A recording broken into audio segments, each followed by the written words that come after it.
के फैसले कोई और लेता रहेगा। नमस्ते दोस्तों, मैं हूं आरजे कार्तिक। एक बहुत छोटी सी मजेदार सी कहानी एक दुकानदार की जिन्होंने अगरबत्तियों की दुकान खोली।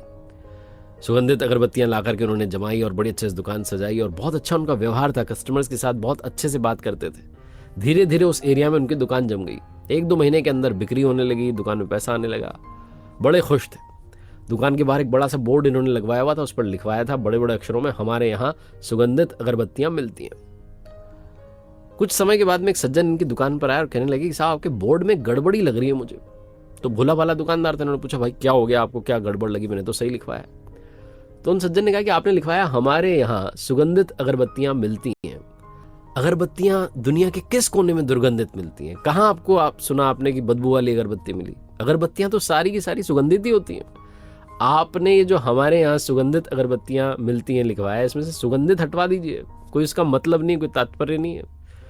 भोला वाला दुकानदार तो उसने कहा सही तो कह रहे हैं, इसका क्या मतलब है? पेंटर को बुलवाया, कहा भाई पेंट कर जाओ।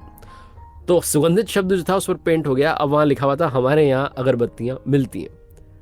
कुछ समय के बाद में एक और सज्जन आया, उन्होंने अपना ज्ञान दिया, राय दी। उन्होंने कहा साहब आपने लिखवाया हमारे यहाँ अगरबत्तियां मिलती हैं। हमारे यहाँ का क्या मतलब है? आप ही के तो यहाँ मिलेंगी, आप ही की तो दुकान है, और कहाँ मिलेगी? ये 2 अक्षर 2 शब्द मुझे जम नहीं रहे, दोनों शब्द हटवा दीजिए आप। तो बुलवाया पेंटर को, भोले भाले दुकानदार ने हमारे यहाँ भी हटवा दिया। वो 2 शब्द भी गायब हो गए। 15-20 दिन बीते होंगे, एक और आए सज्जन, उन्होंने अपना ज्ञान दिया कि साहब आपके बोर्ड पर लिखा है अगरबत्तियां मिलती हैं। मिलती हैं का क्या मतलब है? मिलेंगी सही, जब दुकान खोल के बैठे हो तो मिलेंगी ना, कि नहीं मिलेंगी? भोले वाले दुकानदार ने सोचा ये भी बात तो सही कह रहे हैं। अब उस बोर्ड पर लिखा हुआ था बड़े बड़े अक्षरों में अगरबत्तियां, बाकी सब गायब हो गया। हमारे यहाँ मिलती हैं सुगंधित, सब गायब हो गया। 1-2 महीने बीते होंगे, एक सज्जन आया, उन्होंने कहा साहब आपने अगरबत्तियां लिखवाया हुआ इतना बड़ा बड़ा, दुकान अगरबत्ती की तो अगरबत्ती मिलेगी, मोमबत्ती तो मिलेगी नहीं, इसका मतलब क्या है? तो बुलाया पेंटर को, उसको भी पतवा दिया, गायब कर दिया। खाली बोर्ड लगा हुआ था। धीरे धीरे जो धंधा था उनका, जो दुकान थी उनकी, कमजोर होने लगी, धंधा मंदा होने लगा, बिक्री कम हो गई।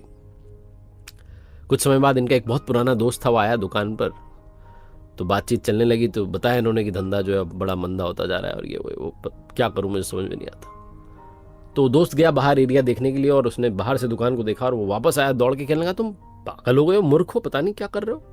तुमने अपनी दुकान के बाहर इतना बड़ा बोर्ड लगवाया, उस पर कुछ नहीं लिखवा रहे हो। तुम्हें कुछ तो लिखवाना चाहिए, कुछ तो लिखवा देते। तुम वहां लिखवाओ कि हमारे यहाँ सुगंधित अगरबत्तियां मिलती हैं, फिर देखना क्या दुकान चलेगी। जहां उस दोस्त ने ये बात कही, इस भोले वाले दुकानदार का दिमाग ठनका और समझ में आई कि मैं सबकी राय लेता चला गया और खुद का नुकसान कर बैठा। अगर आप सबकी राय लेते चले जाएंगे तो कहीं आपकी दुकान का भी धंधा मंदा ना पड़ जाए, कहीं आपका बोर्ड ना हट जाए। बड़ी छोटी सी कहानी जिसका सार ये कहता है कि जब तक आप डरते रहेंगे, दूसरों की राय ही लेते रह जाएंगे, तब तक आप अपनी जिंदगी के फैसले कर नहीं पाएंगे। एक बार फिर से वही बात जो अक्सर आपसे कहता हूं, ऊपर वाले के आशीर्वाद, अपनी मेहनत और अपनों के प्यार के साथ कर दिखाओ कुछ ऐसा कि दुनिया करना चाहिए।